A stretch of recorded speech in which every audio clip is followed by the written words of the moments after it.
WrestleMania on those knees. Damn, so they're losing a lot of people after WrestleMania. Yeah, the plan is for Ray to stick around for the time being after WrestleMania to continue the feud with CM Punk, but eventually he's going to need surgery at some point. So I heard that feud's real good too on SmackDown. I haven't seen any of it. So no, the stuff last week on SmackDown was really well done. With I dig that whole straight edge. I love that shit. Oh yeah, and CM Punk is amazing on the mic. He is awesome, bro. He's like Jesus Christ the character or something. It's funny as shit. God, no. All right, so here we go. Predictions. We're gonna go match by match. We got about 8 minutes to go, and then we're gonna get out of here. Here we go. Rey Mysterio versus CM Punk. I'll give my the stipulation here is if CM Punk wins, Mysterio joins the Straight Edge Society. Of course he wins. I just told you guys that Rey Mysterio needed surgery after WrestleMania. I'm going to go Rey Mysterio here, and then they'll continue the storyline here for the next month or so, but it's not going to be, Rey needs surgery and he needs it soon, so I would say Rey Mysterio over CM Punk here.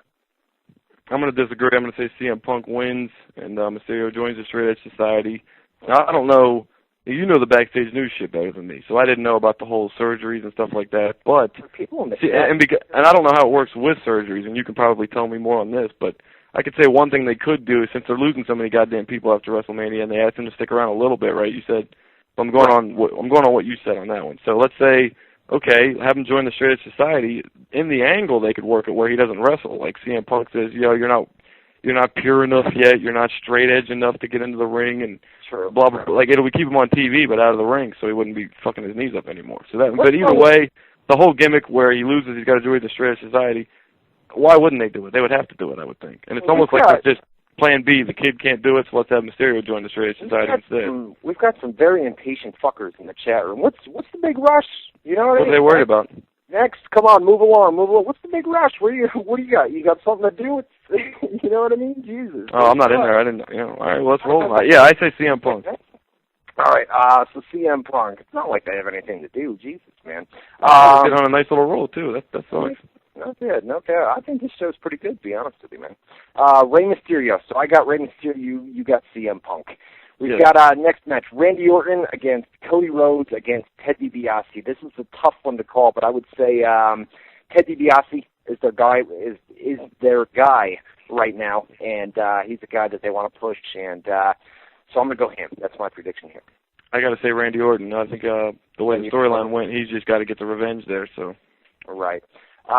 Triple H against Sheamus. Well, you know what?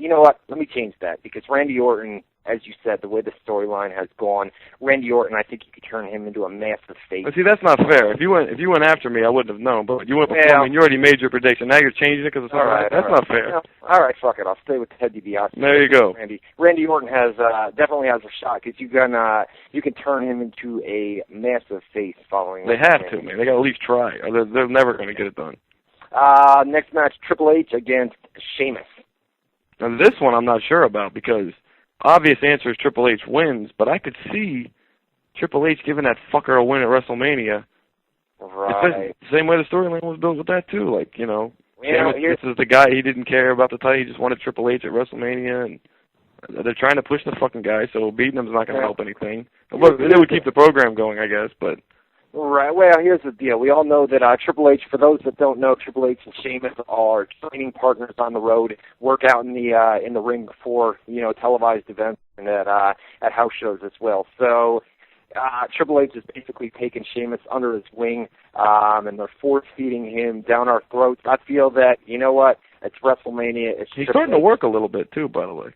Yeah. I hated him more than anybody, but now I'm starting to see him. I mean, I see him as not like a main event guy, but right there on the edge. Yeah.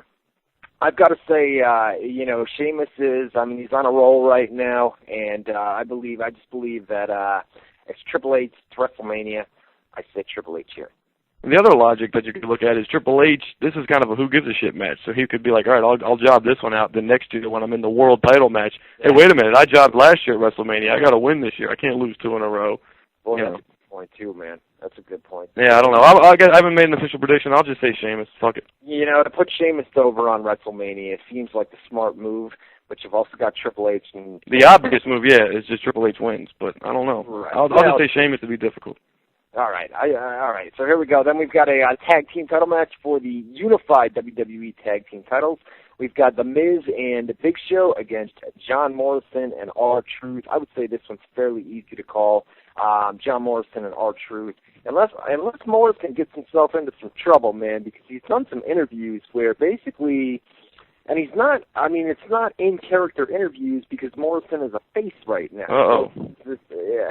I got a badass storm going on right now, dude. We got. Oh, boy. All right. No doubt. If we get knocked out, we lose the whole archive, too. That would suck. All right. No doubt. No doubt. We've got, basically, the deal here is John Morrison has said some stuff, some pretty crazy stuff. He said John Cena, WWE's top guy, is boring right now, and basically said that he wasn't a fan of the Divas. He put over Melina, obviously, real-life girlfriend, but he put over her as, you know, one of the guys, or one of the girls that, you know, is a great worker, but the other Divas kind of sucked, is basically what he said. So, I don't know. We'll have to wait and see. If the guy doesn't learn to keep his mouth shut, management's going to see that, and, you know, obviously they could do a last-minute change. But I would say, as of right now, unless John Morrison gets himself into more trouble, John Morrison and R-Truth take the tag team titles. This is an amazing storm going on right now. Holy shit, bro. It sounds like buckets. Sounds like buckets are being thrown at my window. I got to go show Miz. I always look at the unified tag titles as which two guys would be better suited to work both Raw and SmackDown as opposed to being stuck on one show. And I say you don't need Morrison and R-Truth floating back and forth. And I say show Miz. I think Morrison is a future main eventer at some point. Definitely. He reminds me of Shawn Michaels to a T. But isn't a draft coming up like in April anyway? They could move him over if they wanted him on the big show. Yeah, that's true. That's true. They could take him away. You don't want him as stuck in a tag team with R-Truth trying to break out. That's all right. So you got Miz and I got Morrison. I'll tell you what, man. Have we agreed on any of these yet? I think we've disagreed. None? All right. I like my chances then. We're going to agree on this one. Bret Hart versus Vince McMahon. Come on, no holds barred match. We all know. I mean, they could do some type of swerve here. They could do a DQ fan. Well, no, they can't because there's no hold bars. There's no DQ. But the obvious winner is Bret Hart. Vince McMahon. Oh, yeah, no, I'm joking. Right. Bret Hart. All right, so Bret Hart in that one. We've got the Money in the Bank ladder match. I have an exclusive bit for you right here. As of last week, confirmed, Drew McIntyre, the winner of the Money in the Bank. That screws up my. I was going to say that prediction, and I explained it on Tuesday because we were trying to predict that already. And I said, well, I think they like Drew, so I guess they'll give it to him. Cause other than him, who else? You know, who else? Right. Unless they said unless they wanted to push Dolph Ziggler or somebody new that we didn't know about was getting ready to get a push, and that was the beginning of it. But otherwise, yeah, Drew McIntyre's got to be the guy. I was thinking maybe Kofi Kingston since he got added to it, but no. It's got to be Drew. Vince McMahon handpicked him. That's the storyline over on SmackDown. He's been getting a push. You've got Christian, Dolph Ziggler, Kane, Shelton Benjamin, Jack Swagger, MVP, Matt Hardy, Evan Bourne, Drew McIntyre, and Kofi Kingston.